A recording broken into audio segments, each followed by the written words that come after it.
Bonjour à toutes et à tous et bienvenue sur le plateau de l'entretien de la matinale. La 23e édition du Salon international de l'édition et du livre vient de démarrer à l'Office des foires de Casablanca. Et comme chaque année, le Conseil national des droits de l'homme, le CNDH, y tiendra un stand conséquent qui met cette année à l'honneur la jeunesse. Pour nous parler du choix de cette thématique de cette année, des activités qui seront organisées et des problématiques qui seront soulevées, nous avons le plaisir de recevoir ce matin le président du CNDH en personne, M. Driss Liazami. Merci d'être avec nous. Bonjour et merci de votre invitation. Merci à vous, c'est toujours un plaisir.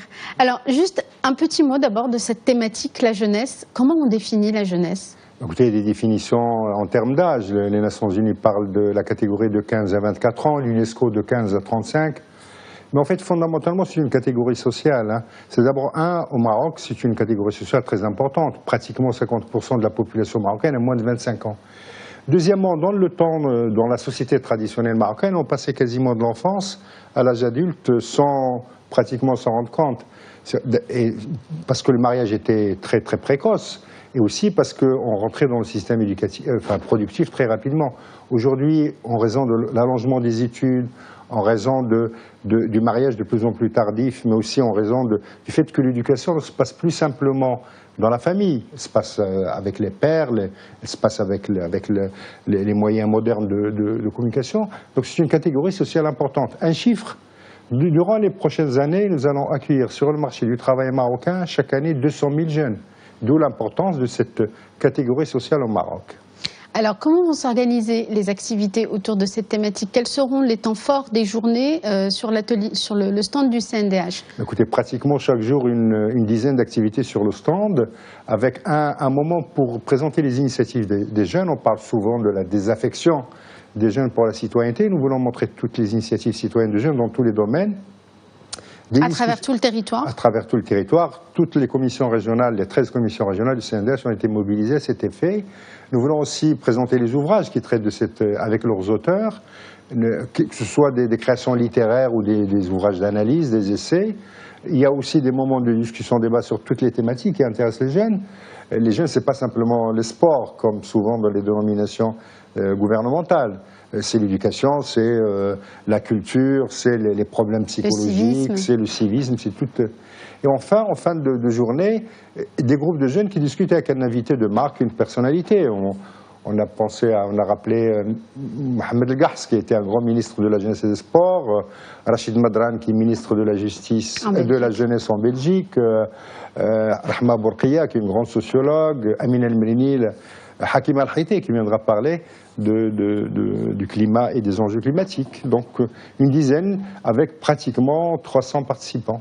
Quelles sont les thématiques qui ont été retenues? On en a déjà soulevé quelques-unes, mais selon vous, les thématiques qui sont les plus problématiques pour la jeunesse marocaine aujourd'hui? Est-ce que c'est la participation politique, par exemple? Parce que souvent, quand on parle des jeunes, on parle de ça. Bien sûr, c'est la participation qui est une question importante, mais à mon avis, il y a au moins deux questions essentielles qui seront débattues de plusieurs manières. C'est d'une part la question de l'éducation, de l'enseignement, de l'école. Nous savons que c'est un débat qui traverse toutes les familles marocaines et donc nous voulons que les responsables et les jeunes marocains viennent discuter de ça. On montrera aussi la diversité des expériences éducatives au Maroc. Souvent, on charge, disons, l'école marocaine de tous les maux. En fait, disons, le paysage est beaucoup plus contrasté. Il y a de très belles expériences éducatives au Maroc à tous les niveaux. Et l'autre question, c'est la question de l'emploi. L'emploi vient en première priorité pour les jeunes.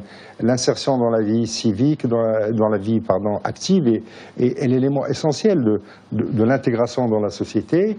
Et là aussi, nous voulons faire un constat des déficiences, des contraintes, mais aussi montrer, par exemple, de jeunes entrepreneurs ou des fondations et des associations qui aident à la création des entreprises au Maroc, et qu'on ne connaît pas très bien. Et sur les problématiques de demain, vous avez évoqué Madame Haïté qui viendra. Vous avez beaucoup accompagné aussi la COP 22.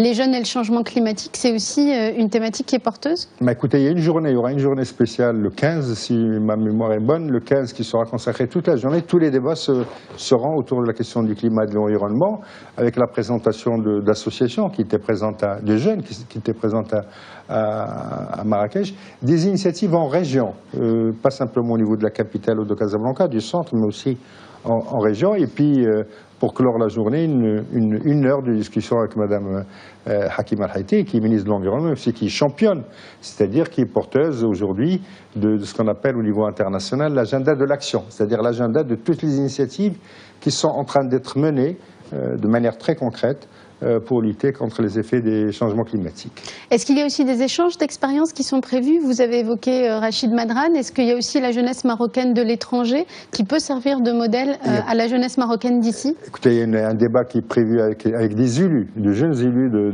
d'origine belgo-marocain et franco-marocain, et aussi l'invitation du réseau de jeunes africains qui est accrédité par l'Union africaine. Nous revenons à l'Union africaine. C'est un groupe de jeunes avec lesquels nous étions en contact à l'occasion de la COP 22 et qui viennent ici, la présidente du réseau africain qui vient ici, surtout que l'Union africaine va lancer un fonds d'aide à la création d'entreprises par les jeunes africains. Et cette jeune que nous avons rencontrée à New York récemment sera avec son secrétaire général. Elle vient d'Afrique du Sud, il viendra du Cameroun, participeront à un échange d'expériences avec les jeunes marocains.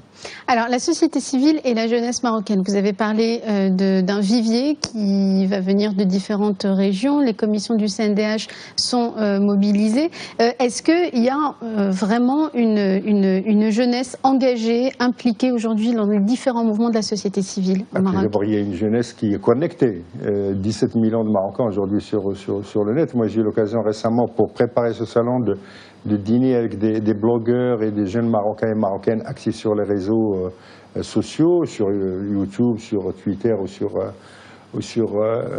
Facebook. Il y a d'évidence une jeunesse qui est aujourd'hui connectée à travers le monde et qui se saisit et qui n'hésite plus à s'exprimer.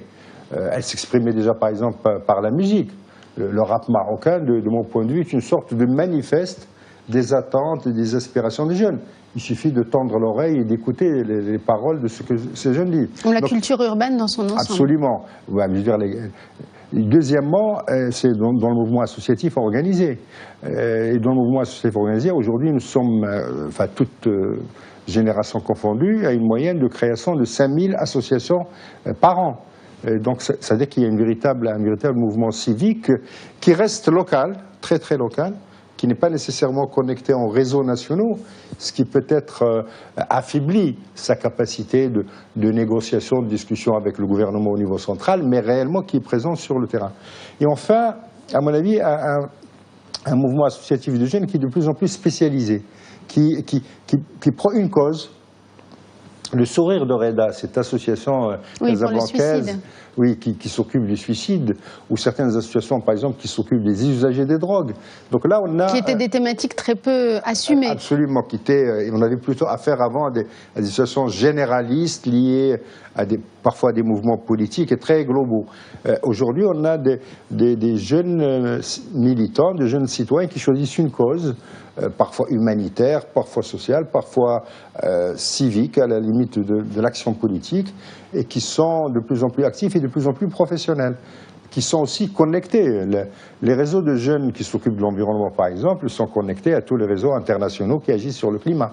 Alors, est-ce qu'il y aura aussi présents des représentants d'organisations internationales, enfin des jeunes au Maroc connectés à des organisations internationales et qui sont aussi mobilisés pour le Maroc? Pratiquement, il y aura des jeunes qui s'occupent de la citoyenneté qui sont connectés au Conseil de l'Europe, à des réseaux qui tournent autour du Conseil de l'Europe. J'ai parlé des réseaux connectés à l'Afrique et à l'environnement. C'est principalement ce qui me vient en tête maintenant. Alors, de manière plus générale et en dehors du salon, comment le CNDH accompagne la jeunesse marocaine? Est-ce qu'il y a des formations spécifiques? Est-ce qu'il y a des groupes de travaux spécifiques sur les questions liées à la jeunesse au sein du CNDH? Écoutez, il y a d'abord en consacrant à la question de la jeunesse un certain nombre de rapports. Un des rapports qui a fait le plus de bruit durant les dernières années, c'est le rapport consacré au Centre de sauvegarde de l'enfance. En fait, où il n'y a pas que des enfants, il y a des jeunes, qui abritent les jeunes en conflit avec la loi, comme on dit. qui est un rapport dont, disons, les recommandations sont toujours, de notre point de vue, d'actualité.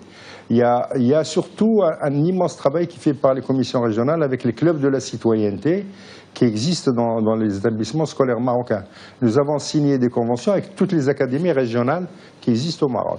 Et il y a un travail qui a commencé récemment qui a consisté en l'élaboration d'un manuel d'éducation aux droits de l'homme consacré aux jeunes, qui a été fait avec l'UNESCO. Et nous avons commencé, et qui a été publié en 2015, et nous avons commencé en 2016, la formation de formateurs pour l'usage de ce manuel qui est spécifiquement destiné aux jeunes et qui a la particularité aussi de rassembler le droit international des droits de l'homme au droit marocain, qui fait chaque fois, sur chaque question, l'égalité, la Constitution, le Parlement, qui fait le lien entre ce qui existe au niveau international et national. Merci beaucoup, Monsieur Dresli Lezami. Je vous rappelle que vous êtes le président du CNDH et donc on vous donne rendez-vous sur le stand du CNDH à partir de ce vendredi pour parler de la jeunesse. Merci de votre invitation. Merci à vous. Merci à vous toutes et à vous tous de nous avoir suivis. Restez sur Médien TV. Dans un instant, la suite des programmes. Très bonne journée à tous.